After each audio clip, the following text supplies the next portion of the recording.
സതീശ തമ്പ്രാൻ സംസാരിക്കാൻ വരുമ്പോൾ അണികളായ കോൺഗ്രസ്സുകാർ അടിമകളെപ്പോലെയാകണം. അത് സതീശ തമ്പ്രാൻ്റെ ഉത്തരവാണ്. ഇപ്പോഴിതാ പരസ്യമായി പൊതുജനങ്ങളുടെ മുൻപിൽ വച്ച്, മാധ്യമങ്ങളുടെ മുൻപിൽ വച്ച് പ്രതിപക്ഷ നേതാവ് വി ഡി സതീശൻ കോൺഗ്രസ്സുകാരായ അണികളെ അപമാനിക്കുന്ന ദൃശ്യം പുറത്തു വന്നിരിക്കുകയാണ്.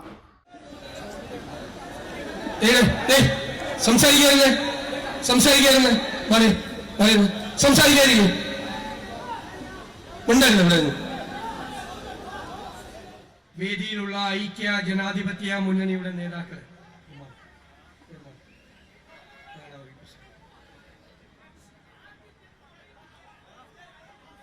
പ്രിയപ്പെട്ട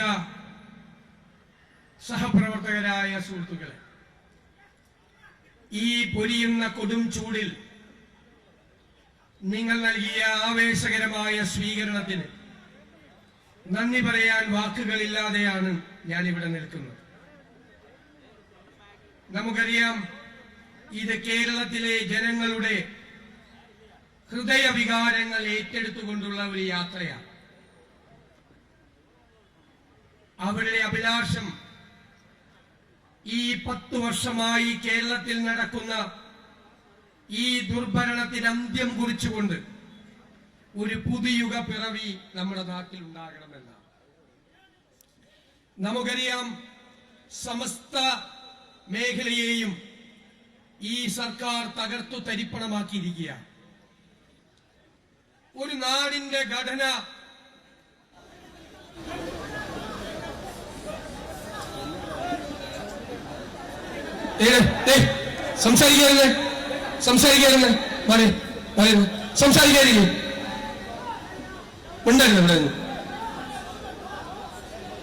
ഈ നാടിന്റെ സമ്പദ്ഘടനയാണ് ഒരു നാടിന്റെ നട്ടെല്ല്.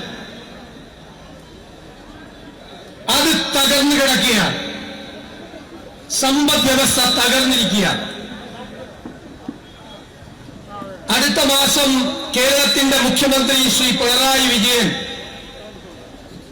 അധികാരത്തോട് സലാം പറയും. പക്ഷേ 6 ലക്ഷം കോടി രൂപയുടെ കടം മലയാളിയുടെ തലയിൽ കെട്ടിവെച്ചിട്ടാണ് ഇവരിറങ്ങുന്നത്.